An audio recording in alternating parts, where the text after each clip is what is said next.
I want to welcome everyone to Global FX Radio's Market Wrap-Up Show YouTube. I'm your host, Andrew Spanton. 3:19 p.m. Eastern, Wednesday, Triple Roll Wednesday, September the 2nd, 2009. It happened again. Oh! The boy who cried wolf. Oh, man. I'll tell you, it could have been a lot worse. It could have been a lot worse if the carry trade didn't come in. Ooh, horrible day. But the point is, carry trade certainly down. Bond yields out of the U.S. collapsing. Listen, I'm not leaving the dark side. I'm still sticking with this bias. We have not broken out of this range. Yes, we tried to. Now, the one thing that I think I need to take heed on, okay, where the dollar index, we could melt down here. I can't believe I'm getting swayed back in. Well, I'll show you one chart that's doing it to me. I'm not sure if it's right. Those are the futures. This is the chart. Now, this wedge that we see here is breaking out to the upside. This wedge we see has not even begun to break to the downside. Boy, short euro, long gold is certainly working out tremendous as a play. So, who's going to be right? Is the gold market? Now, the gold market is going up for a lot of different reasons. Gold is going up. You got hoarding in India, big wedding season apparently, Ramadan. You got so many different factors. Demand side, not necessarily scared side factors. That, really seasonality, I believe gold's up 16 out of 20 months in September, and that's also because the stock market usually goes down. The dollar does usually go down in September, but I think it's only like 65% of the time. That's not high probability. 65 out of 100. That's still 35 out of 100. And we know that we now live in an area, we live in a world where the correlation is stock market down, dollar up. So I don't think you can call this the average month.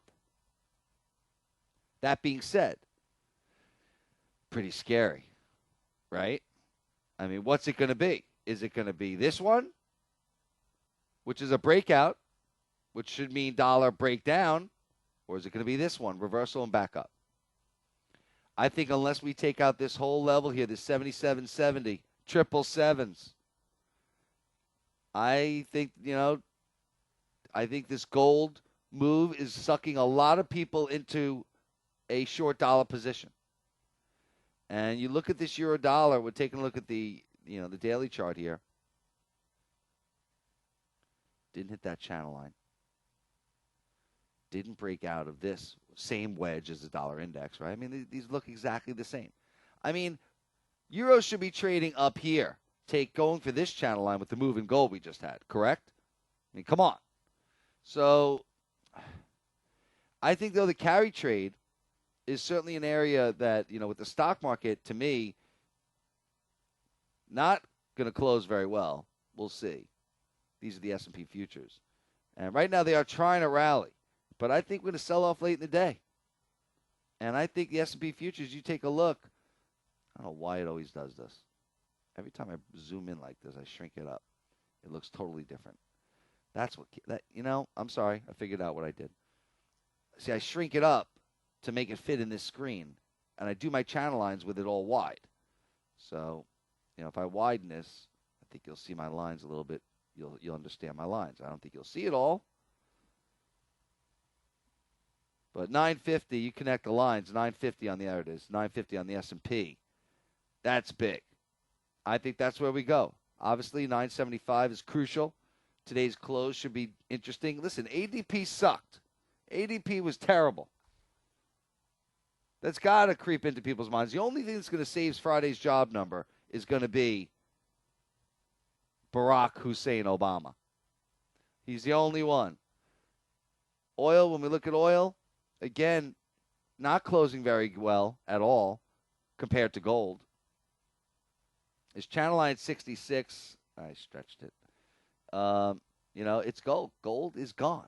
Like the wind. I mean, this is the one. I mean, just an incredible move.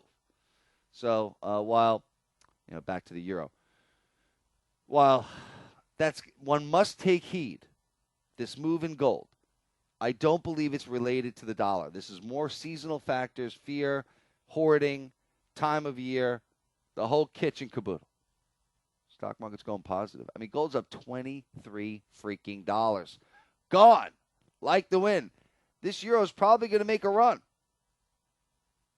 I'm more involved in the carry trade right now than I am in the dollar. I sent out a Twitter. If you have not joined my Twitter now, you're doing yourself a great disservice. Things change. This move in gold changes your whole deal. I sent out a twit. What time did I send out that stupid twit? 12:02. Gold being up this much, making me very, very nervous. Something's got to give. 12:02. Take a look at your charts. So, twitter.com/voice of Forex. You want to talk about going premium? We did very well today. info@globalfxradio.com. I hope you like that song, by the way. Let's roll through them, baby. Listen, I sounded so sure of myself yesterday. This move of gold is shaking that confidence. So, I think we're gonna push up against it. I'm gonna look to short up against this line. I think we're going higher. I can't believe I'm saying this. The down might close stronger, but I think we're going higher. With gold move like this euro is gonna push up against the string. But the carry trade is gonna be the short into any rallies if there is one. Dollar yen looking very much like we're going to come down to this channel line here. This whole downtrend channel line. Oof. So we're looking around 90, 50. I'm hearing one of my people tell me rumors about some big option that expires Thursday, tomorrow, at 92. So we break through 92, there's going to be lots of hedging, probably lots of momentum to the downside. So this 92 level could be interesting if the markets really are talking about this. And, Sterling, what the hell can I say? Oh, the boy who cried wolf. It's coming, baby. Maybe it's going to explode. This gold now, obviously Australia GDP, dead wrong on that. Still not the end of the world. They're not exploding on good news. They're grinding higher. But certainly not taking a lot of pain. Able to trade it. Certainly a good trading environment when you go against the short-term trend. But long-term is down. Cable's down. Again, as far as the FOMC minutes, the U.S. numbers, ADP was terrible. Minutes really didn't tell us much. They see slower stuff going forward. Second half is going to be weaker. Eurozone weekend retail sales is going to be big, big, big. Jobless claims also big. ISM non-manufacturing could be an interesting number also on the U.S. side. And services PMI too. So we got lots of good numbers. Again, check out my tweet. Last night I said double bottom at 4 in the morning. Take a look at those charts. So the U.S. session wasn't great, but I'll tell you, Asia, Europe was phenomenal. All right, so sterling, I think you got to sell the strength if it gets there. Channel line, top of the channel to you. We rally up to here, 63.50, got to be in. Euro sterling, let's breeze through them. Rolling over, love it, to the downside. I like it to the downside. This inflation number that came out last night was not took the market by surprise. Yields down in Europe. Definitely, I think this looks like it's rolling. Yields are coming down all over the globe. So Euro sterling, I think, topped out. We are definitely SOS, baby. Sell on strength. Carry trade, no rally. Little bit. Still does not look good. And obviously, if we close at 132, I might have to say hammer time. But I think the carry trade with the stock market not looking very good.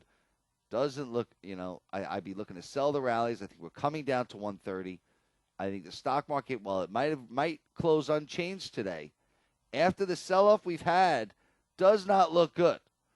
And last but not least, sterling yen, again, can't rally. Cannot rally through and is busted through this channel line. Now, we are seeing a doji. I do see a doji. And we might get a rally up to 152.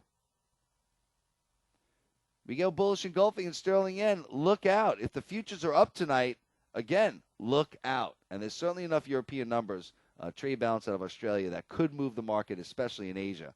But, again, sell the strength. Have a good night.